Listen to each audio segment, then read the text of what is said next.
Vou começar de novo. Bom, vamos lá. Umas amigas minhas vieram aqui faz uma semana, umas 2 semanas. São umas amigas minhas do colégio, a Cintia e a Vanessa. A gente se conhece há pelo menos uns 20 anos aí, que a gente é amiga. E aí a gente fez uma retrospectiva, né? Porque às vezes a gente fica um tempão afastado, o ano é super correria e tal. Mas a gente faz questão do nosso encontro de dezembro e também dos aniversários, a gente se vê. E nosso encontro final de dezembro, onde a gente troca presentes, enfim, e a gente relembra algumas memórias. E aí, nesse encontro, a gente foi puxando fotos, né, desses 20 anos de amizade, lembrando de coisas que a gente vivenciou. E aí, as 3 têm como característica ter começado a namorar muito novas, com caras bem mais velhos e namoros muito longos. Pra vocês terem ideia, o meu primeiro namorado era 6 anos mais velho que eu. Hoje em dia, não é uma diferença de idade muito latente, né? Eu com 32 namorar um cara com 38 não é uma coisa, nossa, que furo. Mas na época, com 14 anos, o cara com 20, 15 para 21, é uma diferença de idade bem significativa, né? E então, a gente conversando sobre essas fases, essas etapas da vida, eu brinquei que se eu tiver uma filha em algum momento e ela decidir esses namoros longos, eu vou falar, não, que namoro longo, que com tão nova, não.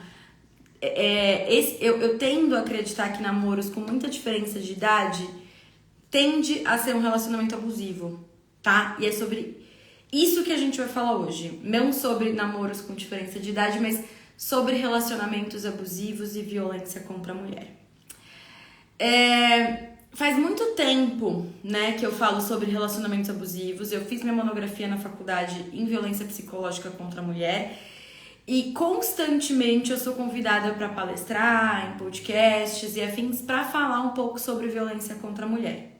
E quando eu passei a estudar violência psicológica contra a mulher, é um assunto que é muito delicado para mim, porque diferente de todas as outras violências, a violência psicológica, ela é muito bem aceita.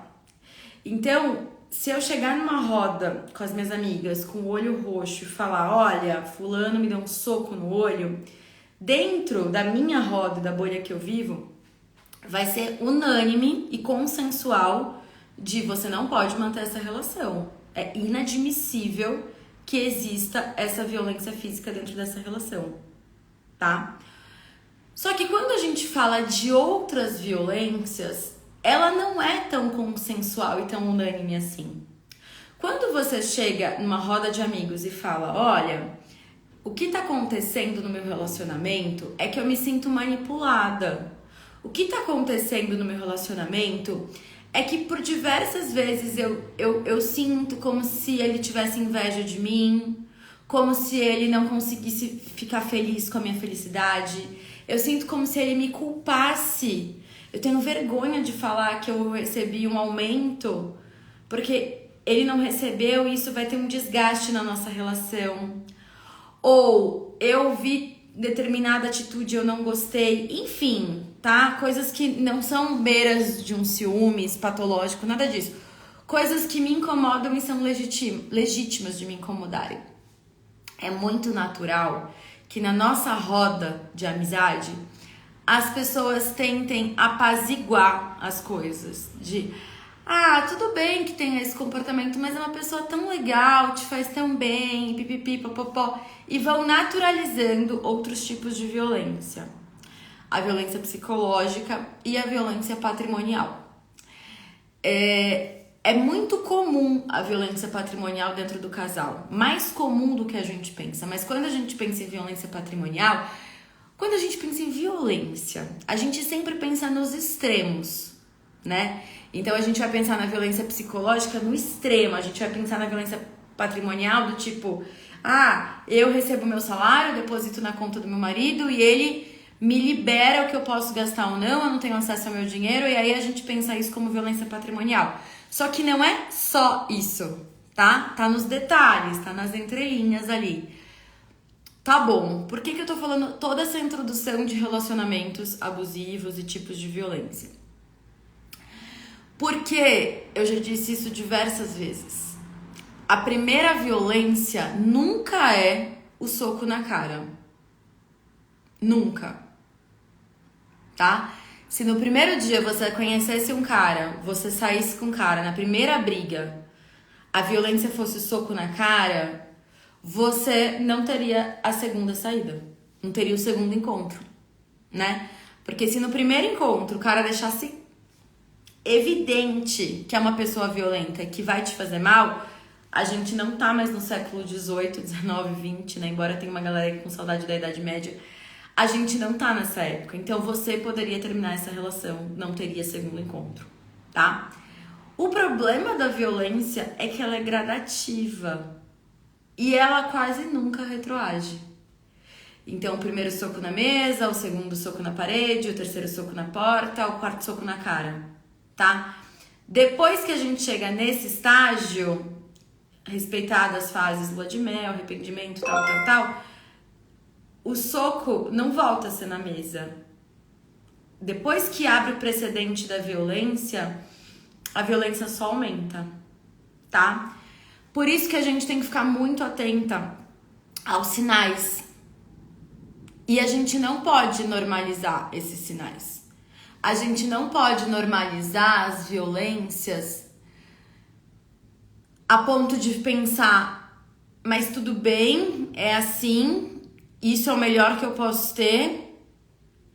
Ah, tudo bem, né, que ele não divide nenhuma tarefa de casa, mas é porque ele é homem, eu faço. Isso também é uma violência, essa sobrecarga da mulher também é uma violência, tá? E por que eu fiz toda essa introdução nesse Fofoca na Copa e o que tem a ver com a fofoca e tudo mais? Existe uma influencer que eu particularmente gosto bastante, tá? Discordo criticamente de muitas das coisas que ela propaga nessa internet. E acredito que isso é o saudável, essas discordâncias, porque é na discordância que a gente cresce. Você já pensou se eu só seguisse, convivesse e ouvisse pessoas que pensam como eu, né? Se nada que eu ouvisse me gerasse desconforto, como que eu cresceria?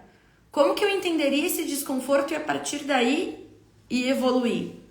Então, dito isso, tá? Quero deixar claro, uma pessoa que eu discordo, assim, muito em posicionamento político, mas que eu tenho um carinho virtual por outras coisas. Essa mulher veio à tona, eu não sei se foi essa semana, mas eu fiquei sabendo ontem, sei lá, que o casamento dela acabou. E parece que acabou com um grande conflito, né? Não sei se é um conflito de grana, traição, enfim, especulações, não sei o que aconteceu.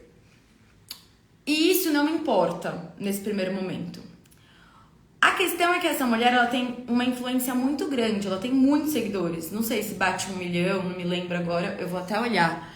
Mas tem bastante seguidor. E ela, como outras pessoas aí meio liberais, tem esse discurso meio família acima de tudo, sabe? Esse discurso meio...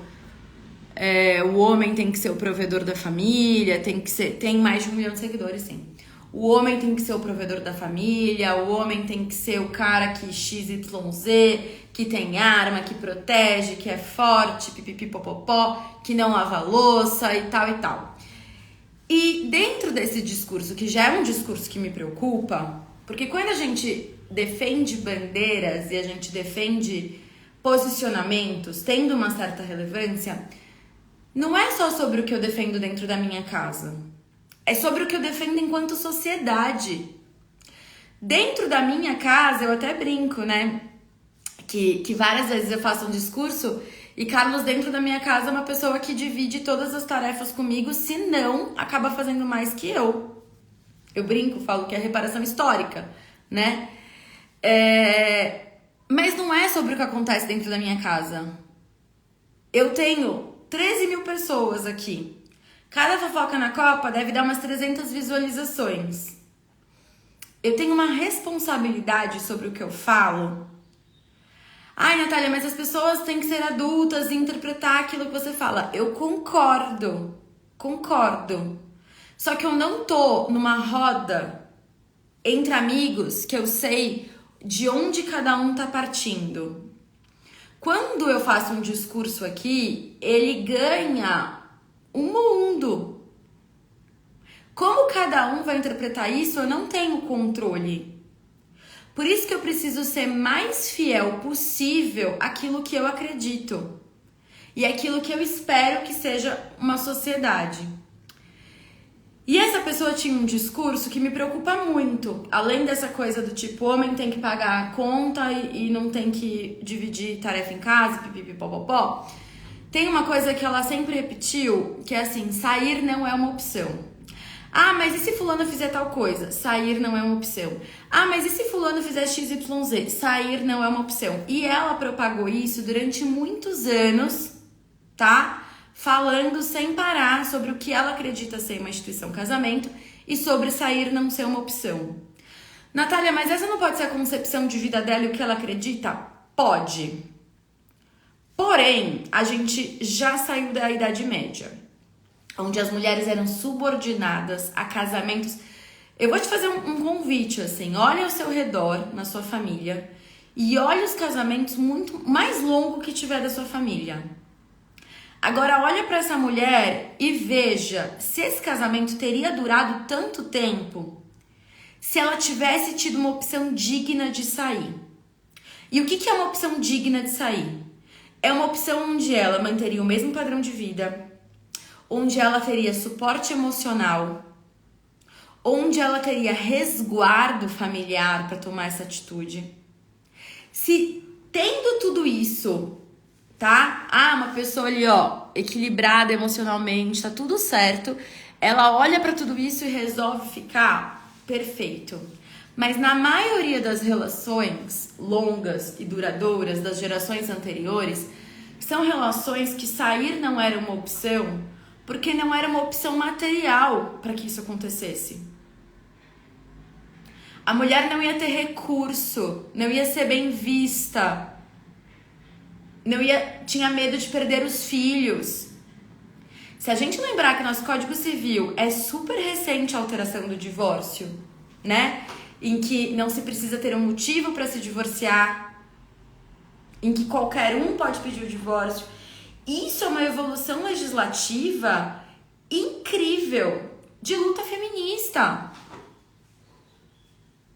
Ai, Natália, você é contra o casamento? Claro que não, gente. Eu acho maravilhoso. Acho que tem que casar mesmo. Eu sou contra qualquer casamento que sair não seja uma opção. Você tem que ter todas as opções para sair e você tem que escolher ficar. O único casamento digno de ser mantido é aquele que você pode sair quando você quiser. Só que você escolhe ficar, porque você quer. E aí querer, vontade, desejo, dentro do meu discurso é muito diferente dentro do discurso de uma galera liberal, tá? Vou até fazer um adendo político aqui, porque vocês sabem que eu sempre envolvo. Quando a gente fala assim, ah, você não gostou? Pede demissão. Isso não é verdade. Ah, você não tá satisfeito com o seu emprego? Então troca de emprego.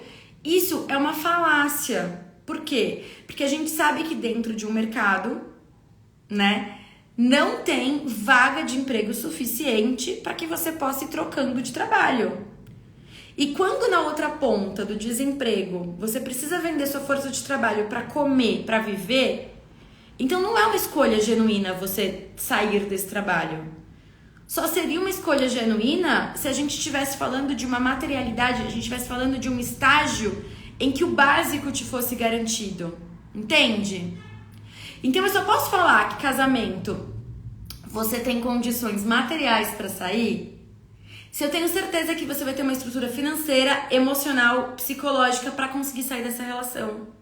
Porque não é só a dependência financeira, que não é só, que é gigantesca, né? Quantas relações sair não é uma opção porque você não tem pra onde ir, não tem como se bancar? Talvez por ter aberto mão da sua carreira para cuidar dos filhos, talvez por ter subido seu patamar de vida porque você tinha um outro orçamento disponível, enfim, seja qual for o motivo, né? O que te mantém nessa relação sempre tem que ser uma condição verdadeira e material de você desejar ficar. E não desejar ficar porque você gosta do seu padrão de vida, não desejar ficar porque você tem medo de não ter contato com seus filhos. Desejar ficar porque estar nessa relação te faz bem, te faz feliz, te proporciona segurança. Sair sempre, sempre, sempre tem que ser uma opção, tá? E por que eu quero conversar disso com vocês? Primeiro porque é minha área, né? Quando eu falo pra vocês, façam um planejamento matrimonial, as relações elas vão acabar. Seja por divórcio, seja por morte, todo casamento, união estável, namoro, amizade, todo relacionamento vai acabar. O nosso relacionamento mãe-filha, pai-filho acaba, porque as pessoas morrem. Dirá um casamento, uma amizade, um namoro, um flerte, um belisco. Os relacionamentos irão acabar. Ponto. Posto. Isto posto. A gente sabendo, esse relacionamento vai acabar. Acabou. A gente sabe disso? Ok.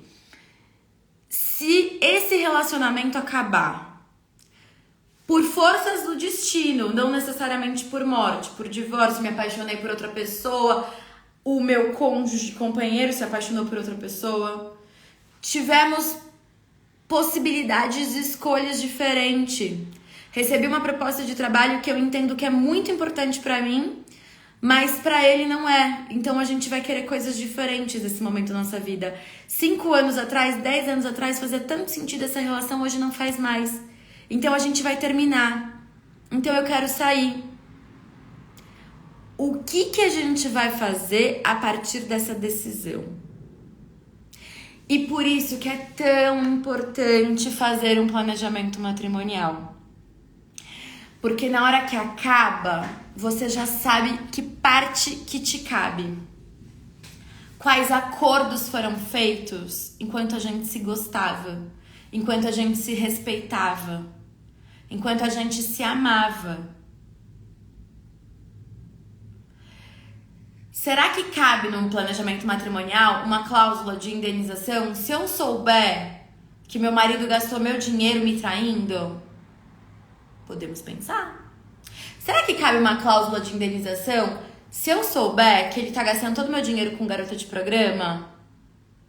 Ah, meu dinheiro, nosso dinheiro, depende do regime de bens que vocês vão casar e escolher. E isso já é uma etapa do planejamento matrimonial. Natália, mas a gente vai pensar só sobre dinheiro? Claro que não. A gente vai pensar também sobre dinheiro. Porque a decisão de sair, muitas das vezes, pauta da capacidade que você tem em se manter. E aí vem outra parte que eu acho um pouco problemática dessa história. Se você não tem ideia de quem eu tô falando e do que tá acontecendo, não tem problema. Porque o que eu tô falando a partir daqui é um desdobramento que serve, que cabe pra qualquer relação. Que é uma parte que as pessoas questionam coisas pra ela, tipo, meu namorado faz XYZ, casa com ele. E eu acho isso um pouco problemático, e tem fofoca na copa que eu falo disso aqui, porque eu realmente acho que tem sinais que são inegociáveis. Natália, meu namorado, tô namorando, comecei a namorar, tem uma filha, e a ex é louca e não deixa ver a filha. Como assim a ex é louca e não deixa ver a filha? Qual é o número do processo? Tem ação judicial? O que o juiz disse? Ah, ele nunca entrou com uma ação. Ué, então ele nunca fez nada pra ver a filha. Porque eu não consigo imaginar num cenário que alguém me afasta de ver meu filho e eu não faço nada. Além de chamar a pessoa de louca. Ah, é louca? É louca? Louca, eu sou o dobro de louca. Se o pai do meu filho tenta me afastar do meu filho, hipoteticamente, se ele é louco, ele vai ver o quanto eu sou louca. Porque essa criança, entendeu? Eu vou lutar até o fim. Ai, a ex é louca. Alerta, acende a sirene. Mas ainda assim, as pessoas não vêm com manual. Tanto é que as pessoas não vêm com manual que dentro desse crivo todo tá rolando esse término. Que a gente não sabe por quê, nem tem que saber, não sabemos detalhes, mas o quê? Cuidado com as coisas que você propaga. Sabe por quê? Porque tem um montão de gente se espelhando em você. Inclusive pessoas próximas. Você não precisa ter 1 milhão de seguidores para você influenciar alguém. Quando você faz esse discurso arrogante, antifeminista, de sair não é uma opção e pipipipopopó, você tá legitimando que muitas das mulheres fiquem em relacionamentos extremamente abusivos por acreditar que amor é uma decisão.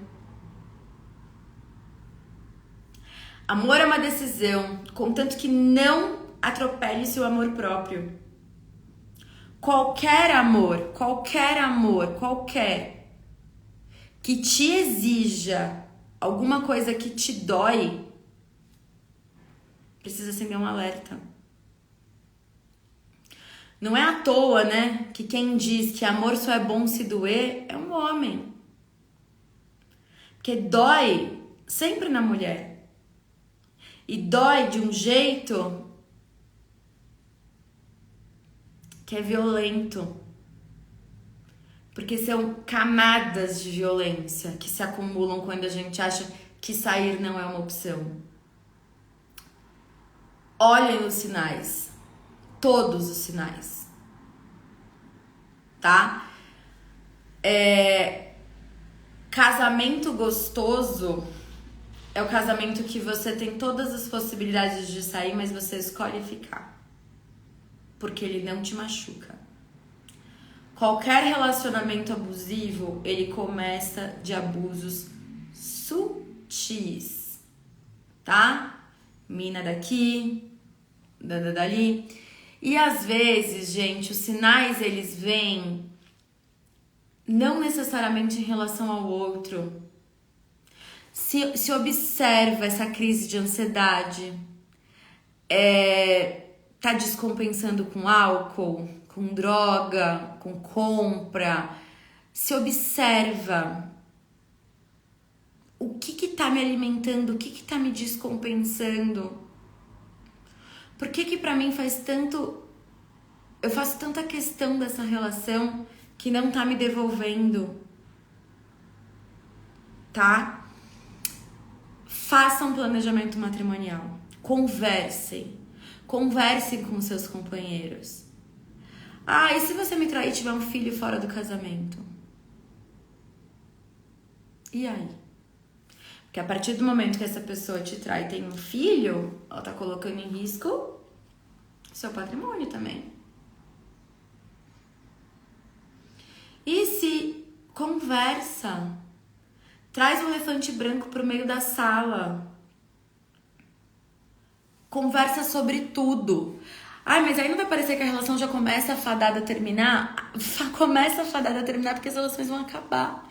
E se eu morrer? E se você morrer? E se você me trair? E se eu te trair? E se eu me apaixonar por outra pessoa? E se você se apaixonar por outra pessoa?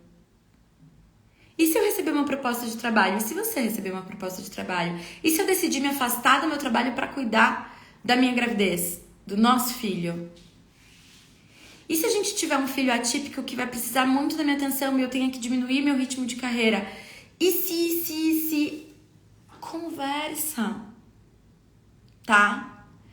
Bom, dito tudo isso pra gente finalizar, 2 coisas. Uma, se atentem muito aos sinais, cara.